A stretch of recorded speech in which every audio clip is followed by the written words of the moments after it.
নমস্কার। প্রশ্ন হচ্ছে, অভিষেককে বিজেপিতে আসার জন্য কেউ কি আমন্ত্রণ জানিয়েছেন? যদি সেটা না হয়ে থাকে তাহলে অভিষেকের কি নিজে থেকে বিজেপিতে আসার ইচ্ছা হয়েছে বলেই এই কথাটা নিজে থেকে বলে ফেললেন? মহারাষ্ট্রে শরদ পাওয়ারকে ক্ষমতাচ্যুত করতে বিজেপি যেভাবে অজিত পাওয়ারকে কাজে লাগিয়েছিল, পশ্চিম বাংলাতেও সেটার পুনরাবৃত্তি হবে বলে একটা প্রচার গত বছর খানেক ধরে চলছে। অজিত পাওয়ার শরদ পাওয়ারের ভাইপো। পশ্চিমবঙ্গে মমতা বন্দ্যোপাধ্যায়ের ভাইপো হলেন অভিষেক বন্দ্যোপাধ্যায়।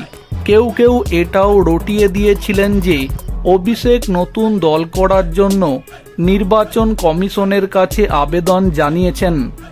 বৃহস্পতিবার নেতাজি ইন্ডোরে তৃণমূলের বর্ধিত কর্মী সভার মঞ্চ থেকে সেই গুজবের জবাব দিলেন অভিষেক নিজেই।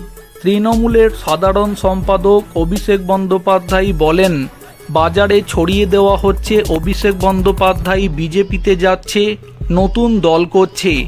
কিন্তু জেনে রাখুন, আমি বেঈমান নয়। আমার গলা কেটে দিলেও আমি বিজেপিতে যাব না।